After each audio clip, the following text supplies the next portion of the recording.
Hello and welcome to the two-man power trip of wrestling. I'm your host, JP John Paz. With me today is a very, very special guest. He's, of course, a WWE Hall of Famer, one of the all-time greats, Jake the Snake Roberts. Jake, how you doing today, sir? Oh, wet and wild, man. Wet and wild. Nice, I like that. So what is going on in your world? What have you been up to? Oh, man, I am so busy, man. Been doing all sorts of things. A lot of signings are going on right now. About to crank out my last call tour on my comedy tour. That'll be starting soon. So, getting ready, man. You're busier than ever now, right? It seems you're everywhere. Yeah, a lot of Comic Cons are in the mix. And, of course, I still work for AEW also. What's the latest with that? Because we haven't seen you kind of around that much on TV. What's the latest with No, AEW? I haven't been on TV because Lance has been hurt. And he's probably 2 weeks away from being fully ready to go again. Looking forward to that. Meantime, I'm doing backstage stuff like helping guys do interviews. Oh, so you are going to the shows. Not like you're not a part of AEW. You still are going to shows. Right, right. Do you like that aspect of it? I know you've probably done that before many, many years ago, but do you like that aspect of it?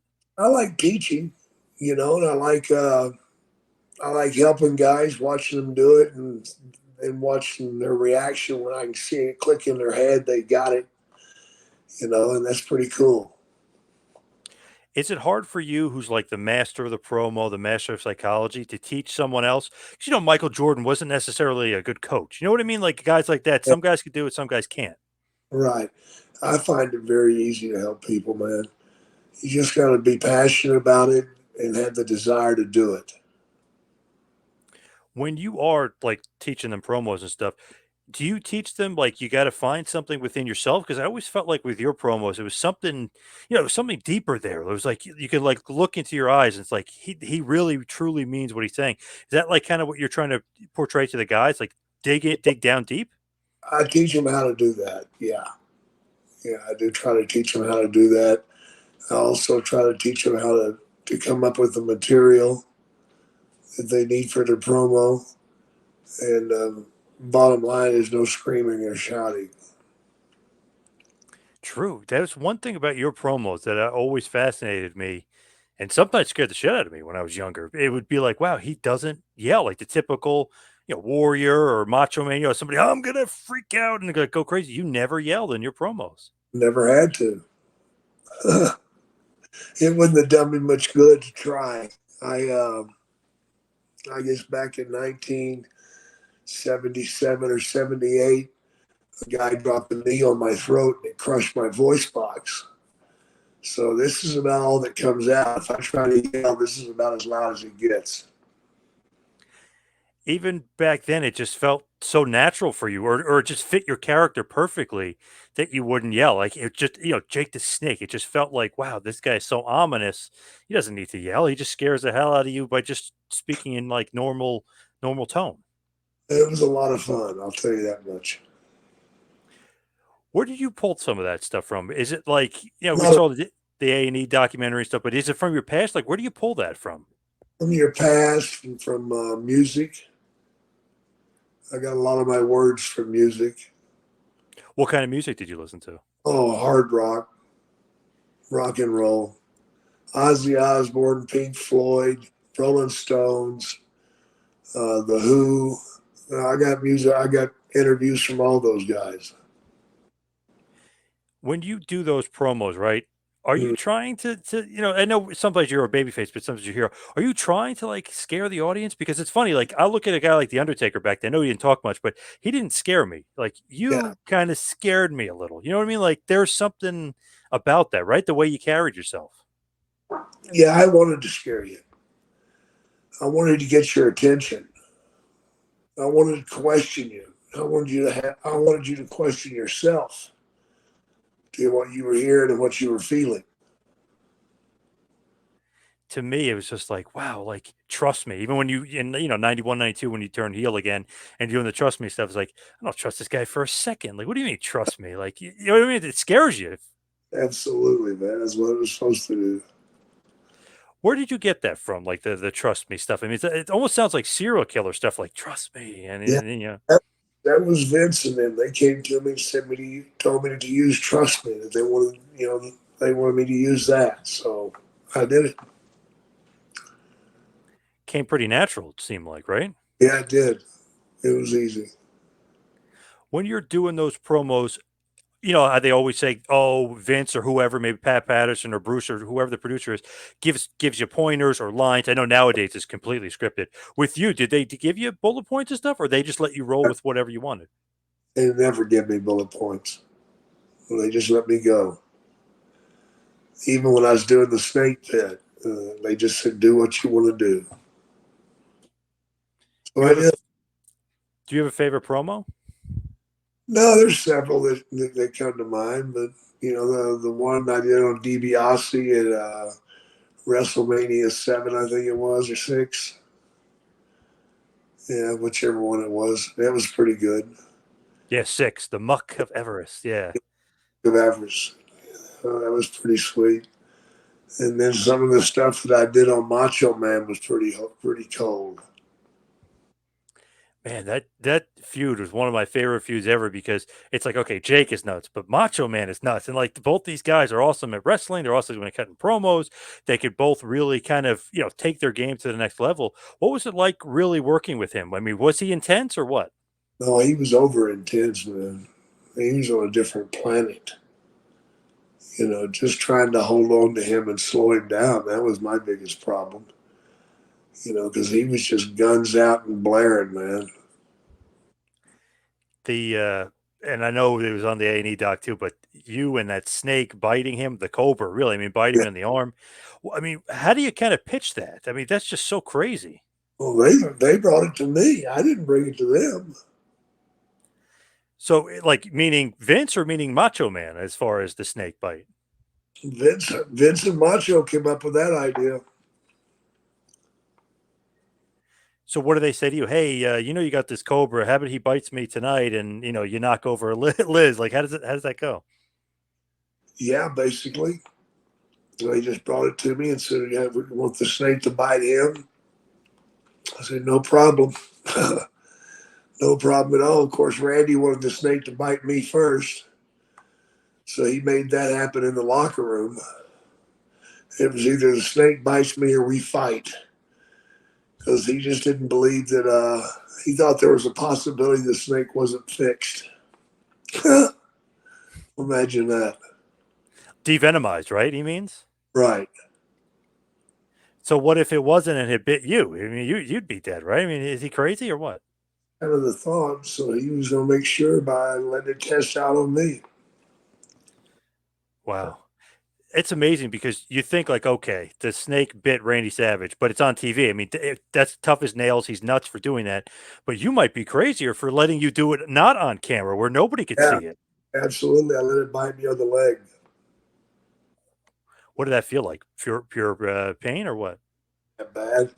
It just kind of freaks you out when you look down there and see an animal chewing on you, That kind of bothers you. Man, it's just this think about that. Like for wrestling, it's like, what do you want to do for TV? Macho Man's like, hey, I'll have the snake bite me, but oh, it's got to bite Jake first, or we're not. I'm not doing it. Like, how Right. crazy is the business? Wow. Yeah, I thought it was pretty far out there, but I went ahead and did it, man. Made him comfortable, so it was all right. Man, that was 30 plus years ago. Nobody, you can't Yeah. forget. You literally cannot forget it. No, it never will be forgotten, I don't think. What did he think though? Like when it was biting him and you couldn't get it off? Was he complaining at all? He was complaining, yeah, get that motherfucker off of me. I remember Oh man, I leaned over and said, Randy, you're doing a good job selling it, man. Get this motherfucker off of me.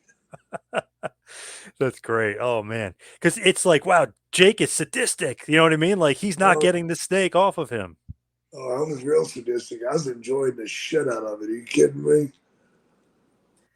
When you look at that feud too, and Liz, it's like crazy to think you wouldn't be able to get it nowadays, but you got almost like physical with her. Like you knocked her over, you pushed her, slapped her a little bit.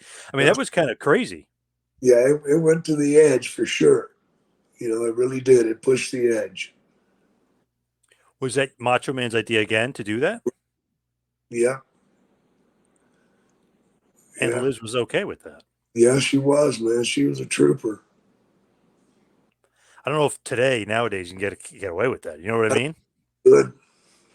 I wouldn't want to be the guy trying it. I know that. When you look back at the day, and you mentioned the snake pit before, I think maybe one of the most famous snake pits is you and Hogan. But then it's almost like, Yeah. what happened to that, right? I mean, where did that go? You Hulk Hogan. So what did happen? What is like the true story behind the Hulk Hogan Jake Roberts feud? Well, the problem was the fans. You know, I remember dropping him with the DDT on the set and coming to the back, and Vince says, stand right here by me. In about 20 seconds, the fans are going to start chanting Hulkster. He'll come to his feet and he'll rip his shirt off and he'll go crazy and he'll be looking for you. And you guys are going to make so much damn money in the next 6 months. It's unreal. I'm like, fuck yeah, man, fuck yeah. And we stood there and we stood there and we stood there. And finally, after about a minute, the fans started chanting, all right. They started chanting DDT, DDT, DDT. And Vince looked at me and he goes, fuck that, that'll never happen. So it happened twice and that was it. And both of them were sellouts. But the problem being, they weren't about to touch the marketing of Hogan, you know? So I was screwed. It's almost as if they got so excited that you were feuding with Hogan, but they turned to you, like they wanted you. Yeah, L- Let's say the crowd is even 50-50 split. Vince would be against it, right? yeah, yeah. It was How did over. It was over 50-50 though. how would you say? Like, what would be the percentage? I'd say 70. Wow, 70-30 you versus Hulk. Yeah, 65, 70. Wow. Can't Yeah, risk it, right? no, couldn't risk it, man. It Man, broke that my, would have cost me a lot of damn money, man. right. I mean, if you're feuding with Hulk, right? I mean, he's the number one guy, he's the top guy. You're gonna be probably making the most money worth versus Hulk. Yeah, been rolling in millions. So basically, Vince was saying it's going to be a 6 month program. Like, where was it going to lead to? What was it going to do? Pay per view or something? Yeah, sure, pay-per-views, everything, man. If it had worked. So basically, it doesn't happen. So not feuding with Hulk cost you money. Is basically Oh, what you're saying. big money, big money. But it happens from time to time, but I'm not going to complain too much. What do you think happened though? Like, just that the crowd just they loved you so much, even though Hogan's the top guy, they just Yeah, fell in love with you. I think they believed in the DDT. You know, you got to remember I dropped Steamboat with it. You know, he killed him, and now I've dropped Hogan too. I was the baddest son of a bitch on the planet. You know, and sometimes, the last thing the fan wants to do is chant for a guy that's going to lose, right? Nobody wants to back a loser. Well, every now and then a guy will come along that just you can't see him losing. Well, they're going to get behind that guy. I think you've seen it with Brock Lesnar. I think you've seen it with The Undertaker. Certainly seen it with Steve Austin. So no matter how hard you try to keep them a heel, you can't. Just can't do it. Yeah, they basically turned you babyface not that Yeah, long after that. absolutely. Do you know how many times did you actually work Hogan? Was it only those 3 times, basically in the Northeast? It was basically like almost like a Providence run. It was Providence, and then it was Montreal, and that was it. That was it. So just those 2 matches, that's Vince saw what he needed to see, and I'm cutting this short. Yeah. Yeah. That would not be good if you think about it. Like, you don't want to kill the golden goose, right? If you're Vince. No, no, that was the whole thing, man. What did you think of Hulk? Just the person, the wrestler, the the ambiance of Hogan. I was fine with him, man. I didn't have a problem with Hulk. I mean, I think he did a fabulous job of being who he was. And he carried that company for a long time. And then he went other places and carried those companies for a long time. So anybody that says Hulk Hogan couldn't work is a fool. You know, he may not went out there and done all the things that these kids are doing today, but he didn't have to, did he? Nope. He could beat his chest and point his finger, and that was enough for everybody. It's true. So I think he was a great champion, a great champion. I always laugh when people are like, I wasn't that good of a worker. He could literally point, right? And the crowd would go nuts. Yeah, And somebody does a Canadian destroyer, no reaction. that's it. What's wrong with that, Yeah. And huh? what's that great Bobby Heenan line? A good worker is the guy that puts asses 18 inches apart from each other around a building. That's right. I mean, it's definitely true. But with you, they turn your face after that. It's so funny because, like, I'm scared of you, but then you're so intrigued by you, and then you get scared by you again. It is funny, like the way you kind of went with the WWF. It's like he's Yeah. a heel, but you liked him. Then he's a baby face, but then we wanted you to be heel again. What did you think about that? I mean, the crowd always kind of, I don't know, they liked you, but they were always kind of nervous about you. Like, "Oh, I don't know if we could trust him." It's fine with me. I was always taught that you go out there and see what the hell the people want, and then you try to give it to them, or try your best to give it to them, and that's what I did. I mean, it didn't matter to me if they cheered me or if they booed me. I was going to go out and wrestle the same exact way as I would, no matter what they said. I was always Still impressed. did horrible things to people as a baby face. True, yeah. I mean, definitely. It's funny, like the DiBiase feud. If you really look at it, like yes, DiBiase's an asshole. He's a rich guy. He's Yeah, he's got Virgil, and and he's doing all this stuff with money. But it's great. You're kind of doing the same thing back to him and stealing his belt, and you know what I mean. You're doing evil yeah. things too. Doing evil things all the time, pulling his hair, pulling his tights, whatever it took. When the DDT it gets over, Yeah, that's kind of like I don't know, one of those moves that they overdo now, but like back then it was unbelievable. Like the DDT, yeah, it's a finisher. Does that yeah. bother you at all that like we fast forward all these years and they kind of use it as a high spot? It doesn't bother me at all because it just keeps my name in the mix, number one, and it brings me up. And number two, the fans watching, they watch it and they say, when Jake Roberts did that shit to you, you didn't get up. So that Jake must be a bad son of a bitch. Sounds good to me.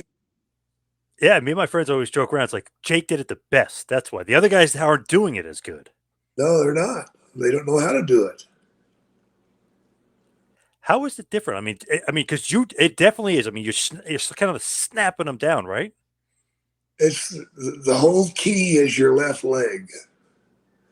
You take your left leg and you step back and then you kick it through. That's what gives you the speed to come down. And all the guys today, they'll hook it, but then they hop. I never hopped. I never hopped and fell. No. My thing was a real snap to it. And it's because I'd kick that leg through real fast.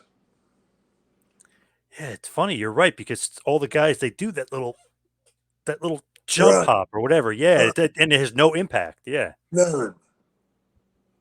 None at all. so true. And obviously, Steamboat knows that all too well. And obviously, I think you even said to him, "Hey, maybe not do it on the outside." I said not to do it, man. I said, I can't do it. It's going to fuck you up. I was right. He was dead weight when you picked him up. It was. I just watched that back here the other day, and then I watched a couple of his promos afterwards. And it had been like 2 weeks, and his forehead was still swollen. His forehead was black and blue. His eyes were black, blue. It messed him up. I'm surprised that he was like, "Yes, it'll be okay." Like knowing the move and knowing how we have to execute it. He thought he could get his hands down and block it in time, but he couldn't. Was there any heat with you about it? Because I mean, you did Oh try to no, warn him. no, none at all, none at all. Man, he was knocked out, like legit for a while, because you could Oh tell when yeah, you try to get him in the ring, you're having a problem getting oh, him in. I nearly killed myself getting him in the ring. Oh man, it's crazy. If you, I don't know, it's crazy with your career too. It's like if you look back, it's like okay, like the Steamboat DDT, like the Honky Tonk feud, like so many things with you just it stick out. Alice Cooper with you, DiBiase and you, Undertaker and you. Do you ever look back and say like, wow, like I kind of not only left your mark, but I mean you really were an important part of so many different guys' career of not only elevating them but like keeping them on top. Yeah, absolutely. That was my job. That was my job. I mean, Rick Rude, even Brad News Brown, Yep, and crap, man, Earthquake, everybody. I was there to make them better, and that's what I did. absolutely. Is that something that Vince says to you, like, "Hey, you're in this role, like you're a stalwart. You're so over. We need you to help other guys get over," or is that something you just understood? No, I understood it, but he also talked to me about it. He told And me you what were it was. and you were okay with that? Did I have a choice? No. Yeah, true. No. Let me think here. I can keep the position I got and do seven figures, or I can get pissed off and threaten to quit and drop my money by 2/3. Let me think about that. No, I'll do what they want. Did you ever want to be WWF World Champion? It would have been okay, but maybe that's where I'm wrong. I've always had the feeling that I was there to make the rest of the party as good as I could, to be a part of the whole picture. I never have seen myself as the guy. Maybe that's what's wrong with me. Maybe I think that's probably an issue that comes from my childhood, not being good enough, that sort of thing. So that's definitely a weakness I had for sure. When you do the A&E documentary and you're talking about your childhood, great documentary, by the way. I loved it.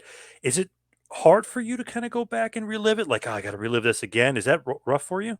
It is. It's not as bad as it used to be, because I've talked about it many times, and the reason I do talk about it is to make myself better and to help others that are in the same spot that I'm in.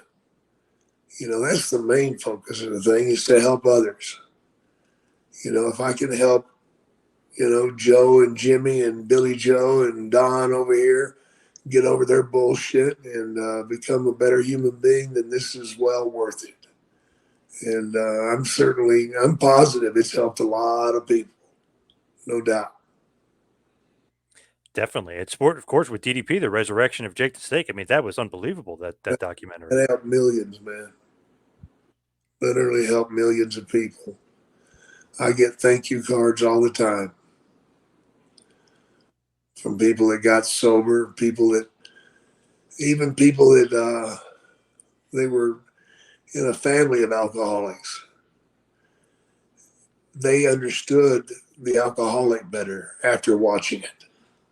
They understood the disease more. And that's key, man. That's really key. It is a horrible disease.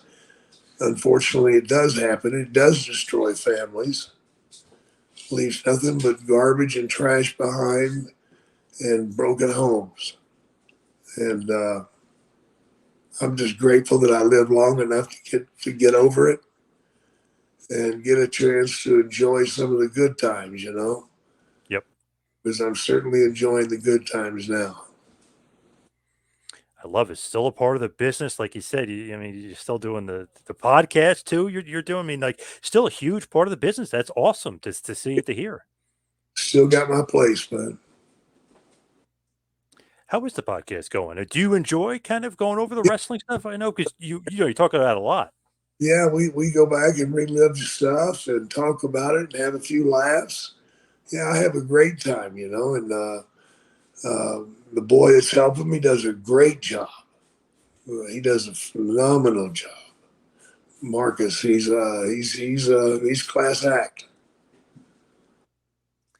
My buddy Kevin Sullivan and your buddy too Yeah, said he was on your show not that long ago. He said he loved reminiscing about the old days. yeah, yeah. He came in and did a show for me while I was out of town. Love it. That's awesome. Did you, because he's saying no, but did you get the idea for the snake from him at all? Remember in Florida, he No, had the snake. Did you ever? No, not from him. Okay. no. Where does that come from? Just was that just because it's Jake the Snake? It just because it rhymes, or was there something else? I was going to use it on this guy that was kicking my ass in Louisiana Mid South days. It was Lord Humongous, and he had that hockey mask, and in those old days, we had a lot of slicing and dicing going on, and man, I was starting to look like hamburger meat, and I came up with the idea of bringing a snake in a bag, and that would be his weakness. But they give it a thumbs down. Bill Watson, all of his wisdom. Watts. Well, Vince McMahon was smart enough to realize like this is money, money, money. Jake the Snake is going to be carrying a snake. Yeah, he understood the marketing end of it, man. Yep. I just can't believe, like, looking at it, and you've mentioned this before, that you actually didn't like snakes. I was shocked to hear that. Terrified of the damn things, man. Wow, because I mean, you're kissing them, you're hugging them, you're letting them go around you. I can't believe that. It's real strange, I'd be sitting there in the back and I'd be scared to death, but as soon as that bell rang, there's no fear. Then I have no problem at all. I just go out and do it. It's not a choice. Go out and do it. Do it to the best of your ability. Because I was mentioning that to Kevin. He goes, no, he doesn't like snakes or whatever. And I was like, I know, isn't that so weird? I was seeing the documentary and he's saying he hates snakes. And I said, this guy literally was kissing the snake and letting him Oh hiss yeah, on him and all this other stuff. And he's like, no, I hate snakes. I was like, no way, he loves them. He's like, nope, hates them. just goes to show you what a sick fuck I really am. True, true. Well, as we wind it down, though, we head towards the finish. I'm just curious of in your mind, because in my mind, one of the all-time greats. I mean, a WWE Hall of Famer. That's just the tip of the iceberg. You helped so many careers. Helped Undertaker along, who obviously had a 30-year run into the main event of WWE. Helped Stone Cold Steve Austin along, who kind of needed something at that point. Right. Despite what people say, he actually was good, but he just needed something, a little push. So the Austin 316 is kind of your doing, whether people want to admit it or not. It definitely is. What do you Yeah, think your legacy is? Because to me, it's more grandiose than maybe people realize. I have no idea, man. I'm gonna let those guys out there make it. I got a book that's going to be coming out very soon, and I hope people enjoy it. Hope they get a lot out of it. It's going to be out probably another 2 months, but I don't know. There's a lot of good things in front of me. I'm not gonna shut the door on anything yet. I still got a lot left in me, and I appreciate you letting me be on the show and showing me a good time. Yes, thank you. And of course, you've got your podcast, the Snake Pit Yeah. Podcast, right? Where can everybody kind of find the podcast? Well, just check it out, man. It's on all the platforms. And as far as everything else, go to Jake the Steak Roberts or Jake the Steak Roberts .com. Jake the Steak. I'm on Twitter. I'm on all that stuff, man. Just look for it. And your tour's coming up, right? You said you're coming Yeah, back out for the tour. yeah. Starting on a comedy tour on the 5th. I'll be in Saugus, Massachusetts at Kowloon's. I've got several other dates at Hard Rock. I think May 7th, I'm in Hartford, Connecticut at the Hard Rock. And there's some other dates too. Bonkers in Orlando. That'll be coming up. I can't see that, sweetheart. She's trying to hand me a phone. Let me look at my date. Can't see it, but that's all right. Just check the site out. You'll see all the dates. Awesome stuff. Well, Mr. Roberts, Jake the Snake, one of the all-time greats. Thank you so much for all time. Really appreciate it. Thank you very much, man. You got a sweet podcast, man. Thank you so much. Honor. Thank you so much, Mr. Roberts. Take care. Take care. Have a good one. Bye bye.